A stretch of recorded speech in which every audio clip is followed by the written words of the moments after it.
Saudara sedang viral terkait dengan peristiwa dugaan penganiayaan seorang anak di daycare di kawasan Depok, Jawa Barat, dan saat ini kasusnya sudah dilaporkan ke pihak kepolisian dan juga dari pihak keluarga korban ini juga melaporkan peristiwa tersebut ke pihak KPAI. Nah, sebenarnya saya ingin mendalami lebih lagi karena ini kejadiannya sebetulnya bulan Juni, tetapi baru dilaporkan, baru dapat barang buktinya bulan Juli dan dilaporkan juga di bulan Juli. Apa sebetulnya membuat hal ini terjadi?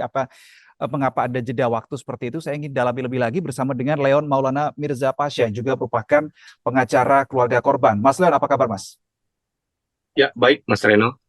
Baik, makasih Mas Leon sudah meluangkan waktu. Kalau kita melihat timeline-nya, peristiwa ini kan terjadi bulan Juni, tapi barang bukti baru didapatkan pihak keluarga bulan Juli. Apa yang menyebabkan ada jeda waktu itu, Mas Leon? Jadi gini, Mas, keluarga itu baru mengetahui bahwa adanya dugaan tindakan penganiayaan terhadap anaknya selaku korban itu di tanggal 24 Juli, Mas, 2024.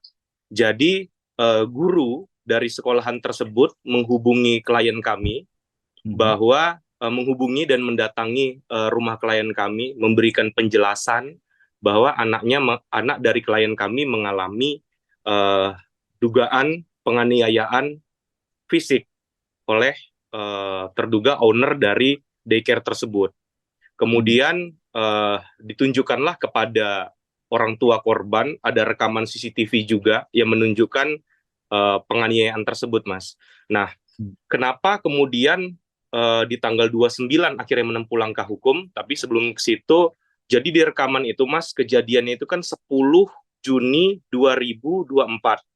Oke, Orang tua baru mendapatkan informasi di 24 Juli 2024.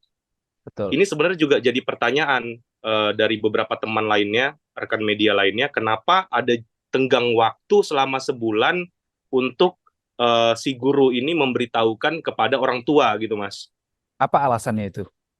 Nah, jadi gini, Mas, guru ini kan mereka juga dilema ya, Mas ya. Secara tidak Hmm. langsung, secara psikis pasti mereka dilema. Dan juga Hmm. kita sangat apresiasi guru-guru tersebut yang mau memberikan keterangan ya dan mau memberitahukan orang tua dan bahkan menjadi saksi karena mereka pasti sudah siap untuk kehilangan pekerjaan satu. Kedua, mereka tentunya kasus ini jadi terang karena mereka memberitahukan dan bahkan kita sangat berterima kasih dan juga sampai bahkan barang bukti yang kita peroleh itu juga memperlihatkan peristiwa tersebut loh, Mas. Bagaimana Gitu. para guru itu bisa mendapatkan barang bukti rekaman CCTV, Mas Leon?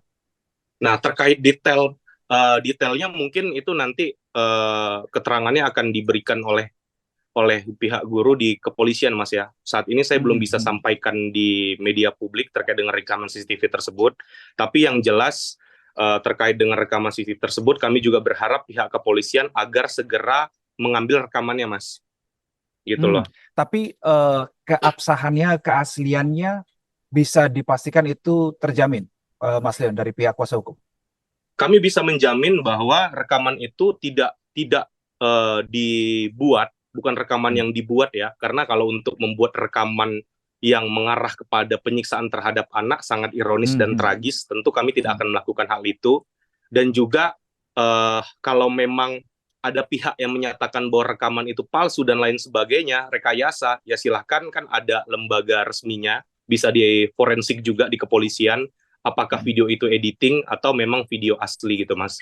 Karena kan bisa dibandingkan juga nanti dengan video rekaman CCTV aslinya. Seperti itu. Oke, Mas Leon, pada saat tanggal 24 Juli 2024, Iya, guru itu mendatangi rumah ya, betul ya, mendatangi rumah klien Anda. betul. Itu Menghubungi ada kemudian mendatangi.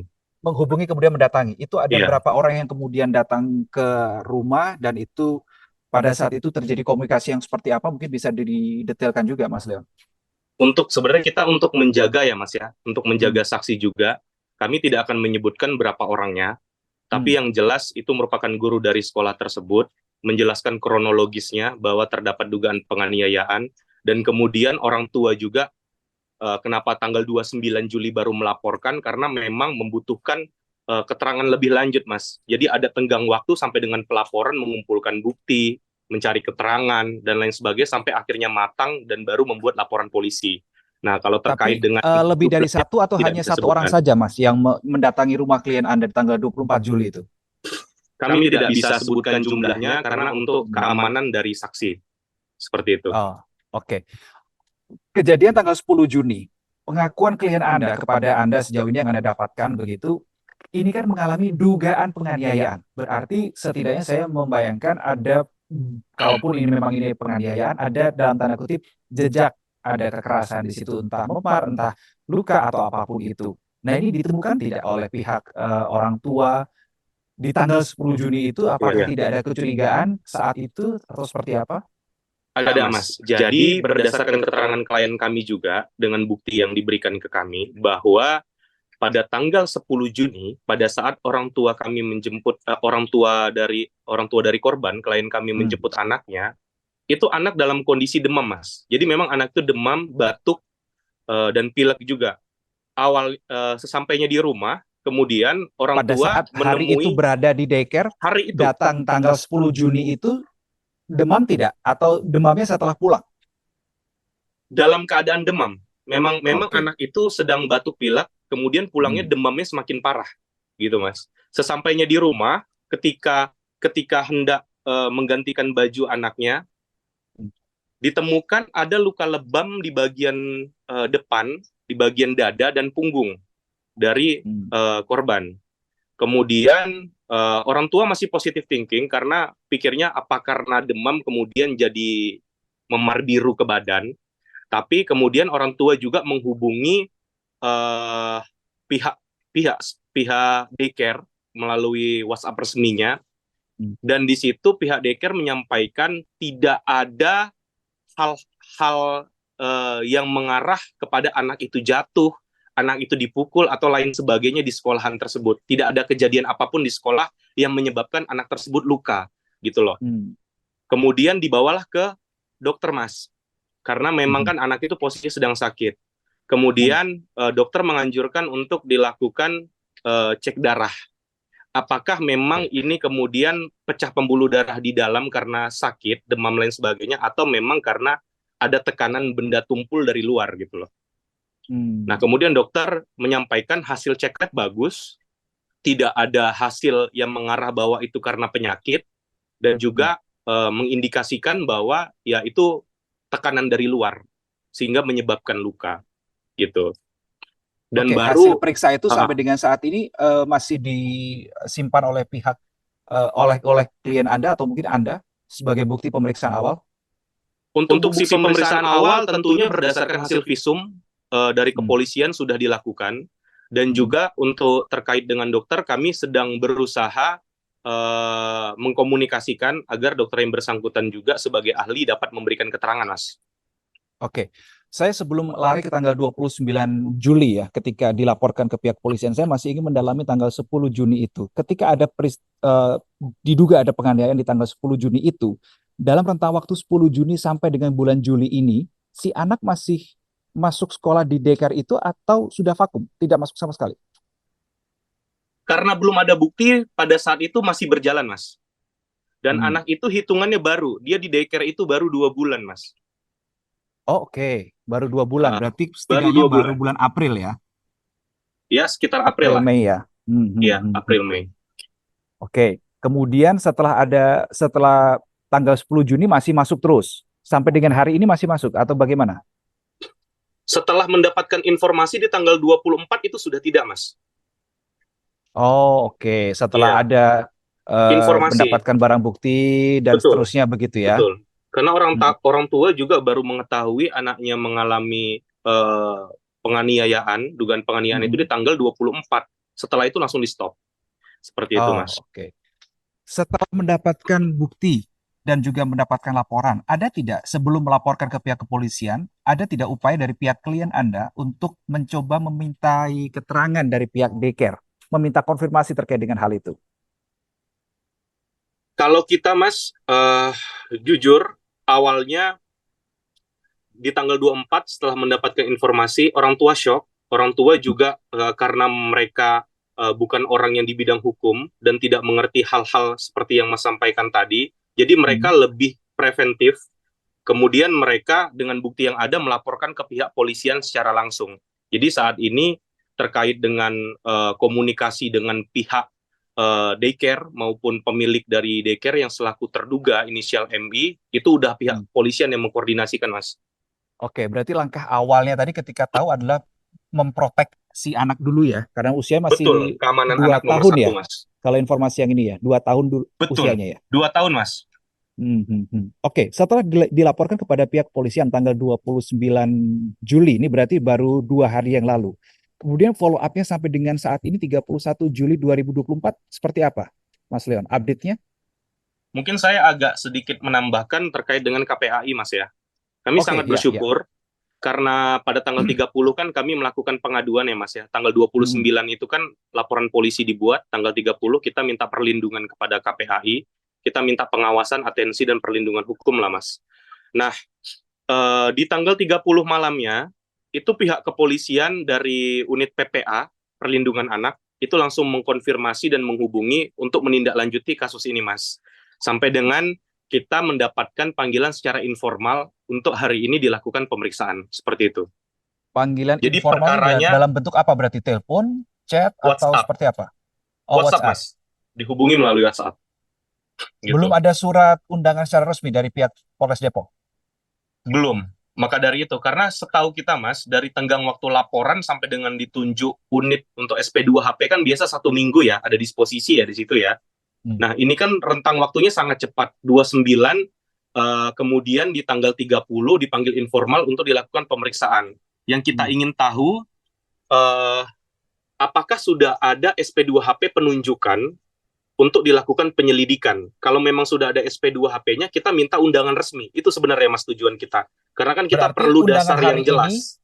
undangan panggilan dari pihak Polres Depok pada pihak klien dan juga Anda sebagai kuasa hukum tidak Anda penuhi, tidak datang dulu ke Anda ke Polres Depok. Masih akan kita pertimbangkan, Mas. Apakah kemudian ini akan berdampak tidak baik kepada korban?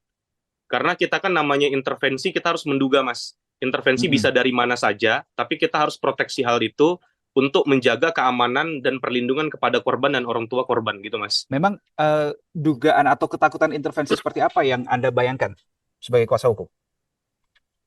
Kita lebih waspada dan hati-hati saja sih, Mas. Karena kan perkara ini juga sudah bisa dibilang viral ya. Publik juga, masyarakat Indonesia sudah mengetahui.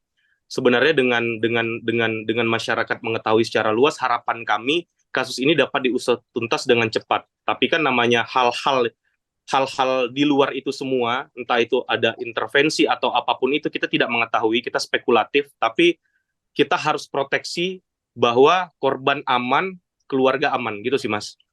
Oke, itu tadi update dari pihak kepolisian. Tanggal 30 malam ya, ada panggilan secara informal. Tanggal 30 siang sore begitu kan, yang seperti yang Anda sampaikan tadi, sudah melaporkan atau meminta atensi kepada pihak KPAI. Update-nya sampai dengan saat ini komunikasi pihak kuasa hukum ke KPAI seperti apa? Ada update?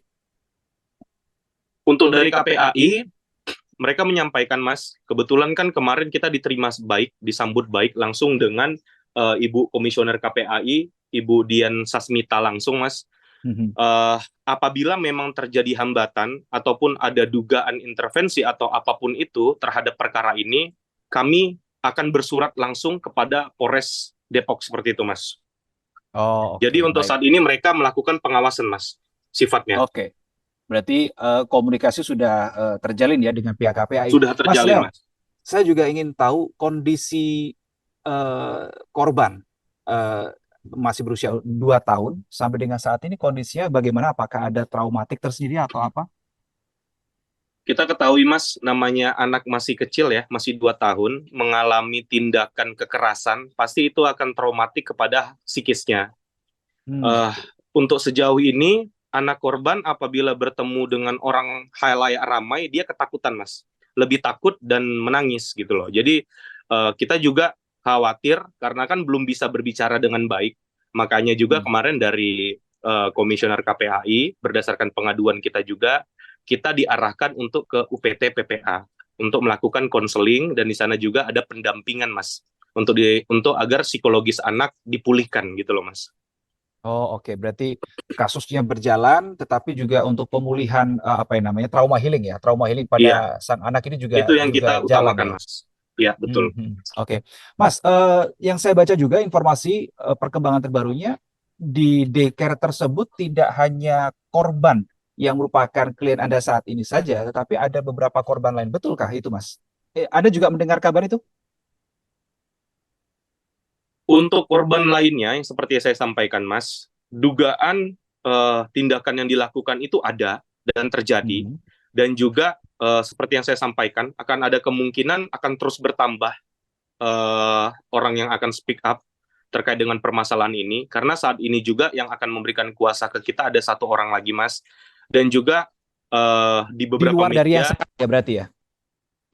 di luar dari yang sekarang ada satu Hmm. anak lagi yang menjadi korban, Mas. Dan itu orang Mhm. tuanya sudah confirm ke kita untuk memberikan kuasa untuk minta perlindungan hukum juga, Mas.